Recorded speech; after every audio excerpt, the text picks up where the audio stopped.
nossas equipes vão ao Pantanal em busca da solução de um mistério. Será possível que o homem responsável pela maior carnificina da história tenha fugido para o Brasil? Uma pesquisadora acredita ter encontrado no país os restos do ditador alemão Adolf Hitler. A hipótese, que muitos consideram absurda, logo virou notícia mundial. A foto do suposto Adolf Hitler, já idoso e no Brasil, correu o mundo. Sites americanos, israelenses e jornais ingleses deram a notícia. Até uma equipe de TV da Rússia esteve na semana passada no estado de Mato Grosso.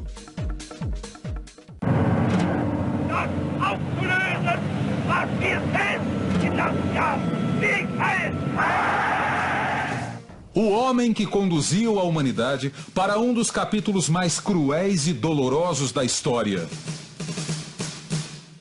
Teria ele atentado contra a própria vida, quando se viu cercado por tropas russas, como diz a versão oficial dos fatos? Talvez não. O chefe do regime nazista Adolf Hitler teria mesmo se matado aos 56 anos, numa fortaleza em Berlim? Ou morreu com idade avançada, como tantos outros alemães que vieram para a América do Sul depois da Segunda Grande Guerra? Uma dose de veneno combinada com um disparo letal deu mesmo cabo do todo-poderoso ditador alemão há 69 anos? Ou há indícios de que Hitler tenha vivido e morrido aqui no Brasil? Em algum lugar do mundo ele morreu. Então, por que não aqui? Para entender que história é essa, o Domingo Espetacular foi até uma cidade de pouco mais de 10 mil habitantes, quase dentro do Pantanal. Nossa Senhora do Livramento fica a 60 quilômetros de Cuiabá. Ali só se fala da suspeita levantada pela professora Simone. Pode ser verdade, sim, porque o povo comenta, né? Onde há fumaça, há fogo, né? A suspeita da professora começou em Livramento mesmo, há 10 anos. Simone é formada em educação artística e ouviu um punhado de relatos a respeito de uma figura misteriosa. Trata-se do homem que aparece nesta foto ao lado da mulher 55 anos mais nova. Ela se chamava Ana Luísa de Campos, ou simplesmente Dona Cutinga. E o nome dele? Adolfo. Nesta casa aqui moram duas pessoas que conheceram bem o alemão. Dona Isabel Severina de Campos, mais conhecida como Dona Nena, e seu Manuel, o marido. Dona Nena era irmã mais nova de Dona Cutinga. Ela e seu Manuel conviveram com o Adolfo durante os últimos 5 anos da vida dele. O cunhado não era uma das pessoas mais simpáticas do mundo, lembra a dona de casa de 63 anos. Como que era o seu cunhado? Não era bem de conversa, não. A senhora gostava dele? Eu não. Por que não? Porque eu era sério demais. Seu Manuel também não morria de amores pelo homem que se casou com a cunhada. Mas não tinha, assim, amizade para estar conversando, saindo, andando, assim, para a rua. Adolfo era profundamente desconfiado, diz Dona Nena. Ele não gostava que a gente ia na casa dele. Ah, ele não gostava de visita, então? Não. Quando a gente ia, ele ia atrás da gente. A senhora acha que ele tinha algum medo de que mexessem nas coisas dele? Uhum. Mas que coisas? Eu não sei. Adolfo, um brasileiro ou um alemão? De onde ele veio? Por que falava pouco e não gostava que os outros mexessem nas coisas dele? Qual era o verdadeiro nome dele? Seu Manuel costumava tratar o cunhado pelo suposto sobrenome. Um chamava de Adolfo, outro chamava de Liping, né? Liping. Chamava só de Liping. Seria o sobrenome dele, né? Pô, eu acho, né? Para a professora Simone, todo mundo pronunciava de forma errada o sobrenome de Adolfo. O correto seria Leipzig. E Leipzig seria um sobrenome de fantasia, inventado por alguém com algo a esconder. Eu descobri, através de um estudo com uma pessoa, que ele falava que o sobrenome dele era uma homenagem a um grande admirador dele, que era Sebastian Bach. E aí, Sebastian Bach, ele foi enterrado em Leipzig, uma cidadezinha pequena. E também na praça de Berlim, aonde ele tinha sede do Partido Nazista, também era a Praça Leipzig. Então, se era uma homenagem a Bach, só podia ser a cidade que ele foi enterrado, a cidade de Leipzig. E aqui, como o pessoal não tem muita convivência com alemães, então eles falavam Leping, Leping. Na Santa Casa de Cuiabá, o nome Adolfo Leping aparece num registro antigo. Nós fomos até lá e localizamos o prontuário. Aí está o livro, de 1980. No dia 11 de fevereiro, Adolfo foi atendido depois de sofrer um acidente com um trator. Algo estranho teria acontecido naquele momento. Ao dar entrada no hospital, uma enfermeira teria negado atendimento a Adolfo, segundo o relato de uma testemunha ouvida pela professora Simone. Ela falou: esse homem é sanguinário, tira esse homem daqui. Ele matou muita gente e eu não quero ver esse homem aqui. Então ela reconheceu ele imediatamente. Este é o homem que diz ter testemunhado o ocorrido. É seu Altair, que mora hoje em Rondônia. Foi, doutor, mas esse homem hoje não mata nem uma formiga. Nós não estamos pedindo, está tudo pago, centro seguro pago, é para atender. Né? Aí que ela liberou ser atendido. Aí foi atendido, a operação foi muito bem sucedida, tá? Com 7 dias saiu do hospital. A enfermeira que teria se recusado a atender Adolfo já morreu. Na Santa Casa não há mais ninguém daquela época para confirmar a história.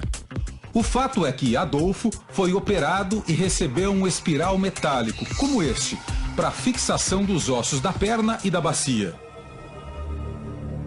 Até aquela data, Adolfo vivia numa fazenda. Os donos da terra eram alemães. Ele se identificava como tratorista.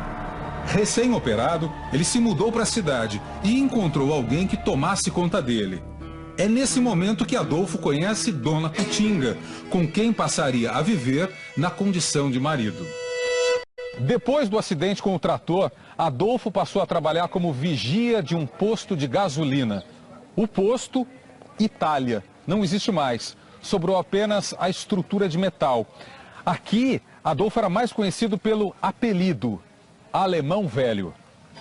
Seu Euclides era frentista do posto, que ficava bem na rotatória de acesso à cidade. O velho Adolfo era mesmo uma pessoa muito misteriosa, ele confirma. Não dava muita conversa também para ninguém, não. Gostava muito de estar conversando. Durante a conversa, seu Euclides nos revela outra faceta curiosa daquele estranho senhor. Adolfo ganhava um trocado consertando armas e rádios. Consertava, ele entendia de arma, de rádio. Você levava lá para ele consertar, ele consertava. Arma e rádio? É, um rádio, uma arma, ele era daquele cara que entendia desse tipo de coisa. Conhecedor de rádios e armamento. Reconhecido como Adolf Hitler no hospital. Desconfiado até com os parentes. E sempre rodeado de alemães, como o Sr. Fritz, um novo personagem que entra nessa história. Adolfo foi um tratorista que se acidentou. Depois ganhou a vida como vigia de posto. Será que a professora está certa? Onde Hitler morreu e onde ele foi enterrado? Pode ser em Livramento. E eu creio sim. Se soubesse que era ele, mandava matar aqui. Não fala besteira. Pela primeira vez, o senhor Fritz senta para falar sobre esse assunto. Até porque ele foi pego de surpresa. Padre? Boa tarde. Ô padre, como é que você está? Tudo bem? Fala, boa tarde. Prazer, Vinícius. Nós somos da TV Record. Tudo bem? Como é que você está? Tudo bem? A professora Simone tentou falar inúmeras vezes com o ex-padre, que mora nesta casa, protegida por um grande muro de pedra. Quando o senhor Fritz e Adolfo falavam, ninguém entendia. Tudo que o alemão velho precisava era o padre que resolvia. E eles só falavam em alemão entre eles. Então o padre era muito íntimo e eu achei interessante que ele veio justamente depois do acidente, sabe, para dar uma cobertura para o alemão velho. Ele inventou uma história que se promovia a custo desse coitado. Inventou uma história besta, sem cabeça, sem rabo. O ex-padre, hoje casado e com uma filha de 24 anos, aponta 2 motivos para desconstruir a suspeita da professora. Número 1, o sotaque. Adolfo e Adolfo, segundo o Sr. Fritz, falavam alemão de maneira diferente. O Hitler era austríaco. E a gente tinha um sotaque bem forte austríaco, que falava assim meio como um milico, meio assim.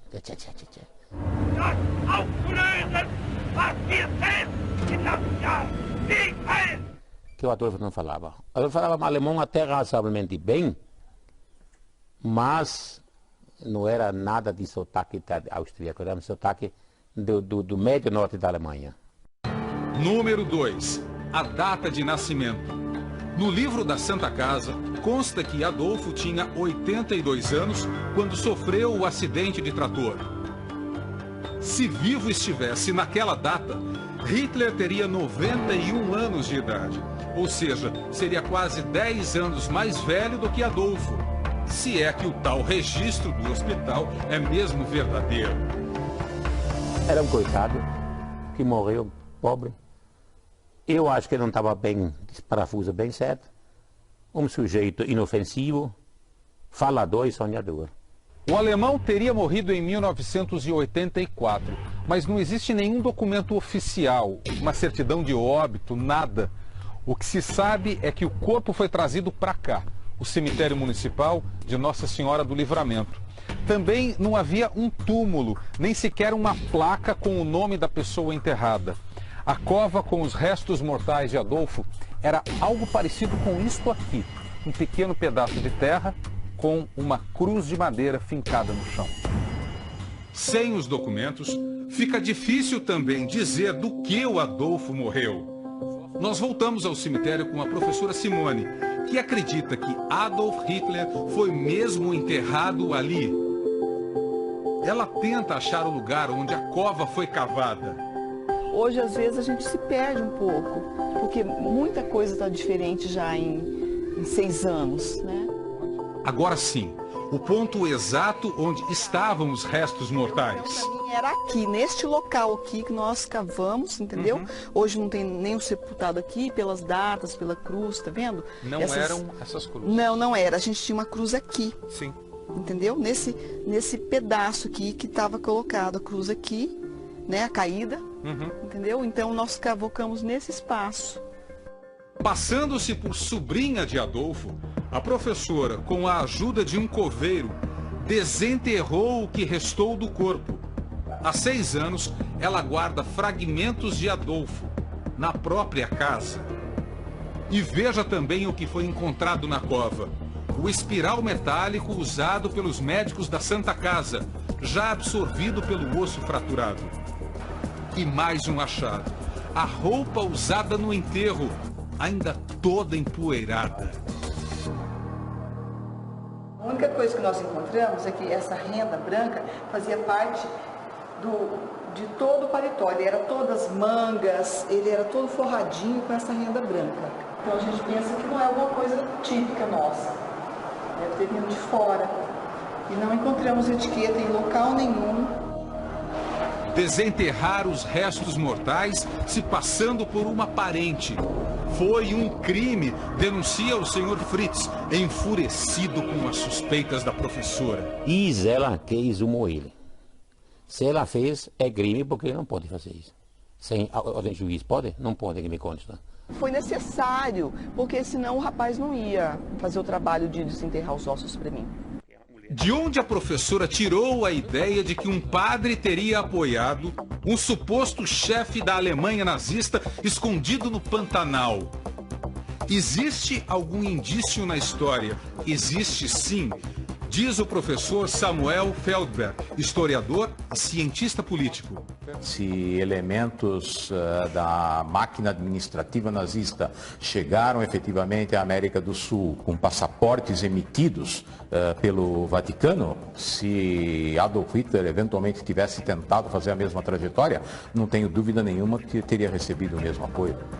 Foi a trajetória feita por este homem, Joseph Mengele, um dos maiores carrascos da história.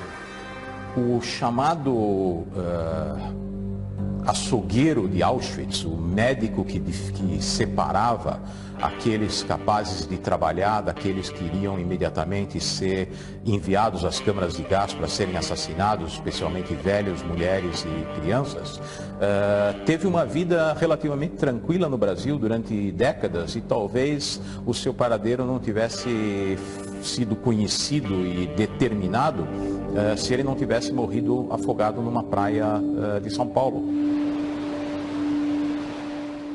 Joseph Mengele morreu exatamente neste lugar aqui, a praia da Enseada, no município de Bertioga, na Baixada Santista.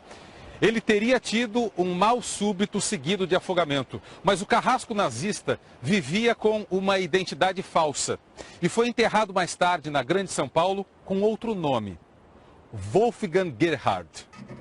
35 anos depois da morte, nós encontramos o registro do óbito e o PM reformado que atendeu aquela ocorrência.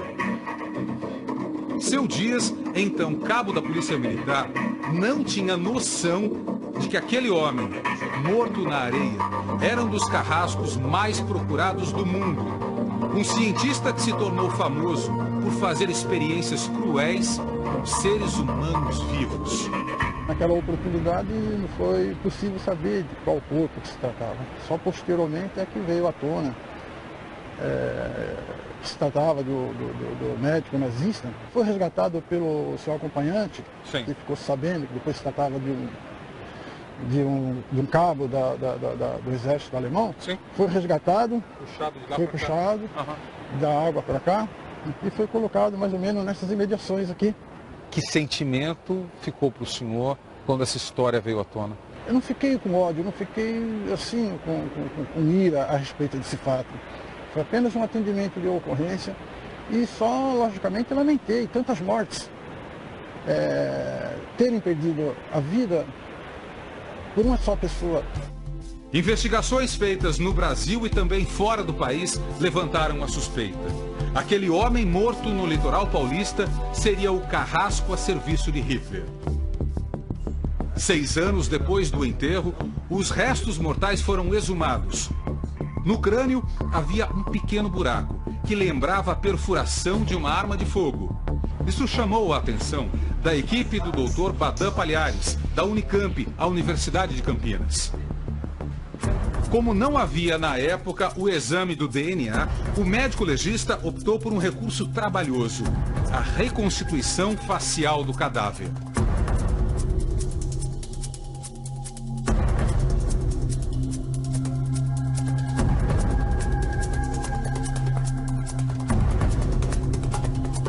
Depois de 4 meses, médicos, peritos e escultores chegaram a este resultado. Não havia mais dúvida. Nós nos baseamos em dados cientificamente comprovados na elaboração de uma reconstituição facial e a nossa certeza era absoluta. Faltava simplesmente um exame científico efetivamente comprovando que seria o DNA. Isso só foi possível quando o filho dele forneceu este material e aí então ficou comprovadamente aceito pela comunidade internacional como sendo dele. Se o médico torturador escapou vivo da Alemanha, por que não ele, o grande mentor do regime nazista? Hitler se matou mesmo quando se viu derrotado e sem saída? Ou teria forjado o suicídio para fugir sem levantar maiores suspeitas? Em Israel, o correspondente Herbert Moraes ouviu dois dos maiores especialistas em nazismo do mundo. O brasileiro Abraham Milgram defende a tese de que Hitler se matou e que os ossos dele foram encontrados por soldados russos. Ele e a amante dele, Eva Braun, se suicidaram e os ajudantes pessoais de Hitler e outras pessoas que estavam no próprio bunker retiraram o corpo de ambos, levaram para o jardim da chancelaria, num momento muito dramático, pois a cidade estava sendo bombardeada pelos soviéticos que já tinham entrado na cidade de Berlim, e os corpos foram colocados no jardim e foram regados a gasolina, e os corpos foram queimados. Mas este professor israelense da Universidade Hebraica de Jerusalém diz: Hitler pode ter fugido para a América do Sul. O elemento mais realista, ele afirma, é o fato histórico de que muitos criminosos nazistas tiveram êxito em fugir para a América Latina, principalmente para a Argentina e alguns para o Brasil e Paraguai. Mengele e outro nazista, Adolf Eichmann, também entraram no continente sul-americano pela Argentina. Depois que Eichmann foi preso pelo Serviço Secreto de Israel, Mengele fugiu para o Paraguai e, mais tarde, para o Brasil. E Hitler, derrotado depois de uma perseguição doentia contra o povo judeu, teria feito o mesmo caminho? É o que tenta provar este livro, de autoria da professora Simone, descendente de judeus, que faz mestrado em jornalismo numa faculdade privada do interior de Minas. A nosso pedido, o professor Vitali Joanoni Neto leu o livro. Ele dá aula de História na Universidade Federal de Mato Grosso. Na capa, a autora usa a foto de Adolfo com um bigodinho feito em computador. É um trabalho que tem sérias lacunas do ponto de vista acadêmico. Então você parte de um problema, faz a investigação, desenvolve uma hipótese e comprova essa hipótese usando uma documentação nova. Não foi esse o procedimento usado pela professora, pela pesquisadora. O homem que não suportava fumantes, fumava. Obcecado pela pureza da raça, e se casou com uma brasileira típica. Seria mesmo Hitler? Conhecendo as bases dos princípios raciais alemães, nazistas da época, eu apostaria que Hitler não se aproximaria o suficiente de uma negra para forjar a imagem de um casamento. Apesar da desconfiança dos historiadores, a professora insiste. Quer comparar o DNA de Adolfo com o material genético de algum parente de Hitler. Segundo a versão oficial, o corpo de Hitler foi destruído pelos soviéticos. Não se tem conhecimento de que ele tenha tido filhos. Mas há um sobrinho neto dele vivo. Seria o parente mais próximo.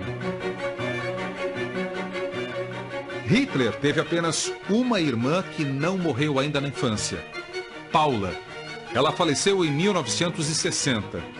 Cruzar o DNA de duas pessoas já mortas não teria grande validade, diz a doutora. A gente não tem o DNA do Hitler, né? Então, o que a gente pode saber? Se esse sobrinho, esse parente que está em Israel, é parente da alçada, né, do DNA que foi extraído da alçada aqui desse lugar no Brasil, né? Agora, daí garantir que se trata de Hitler, aí são outros 500. E se os exames comprovarem que este homem não era Adolf Hitler? Quem seria então aquele senhor misterioso de que se tem uma única foto? como foi a vida dele antes de ser tratorista no Pantanal. Ele tinha algo a esconder? Afirmar que é Adolf Hitler é absolutamente temerário. Seria uma maravilhosa, uma deliciosa história de ficção. Talvez tenham produzido um ótimo livro de ficção, quem sabe, mas de história provavelmente tem muito pouco.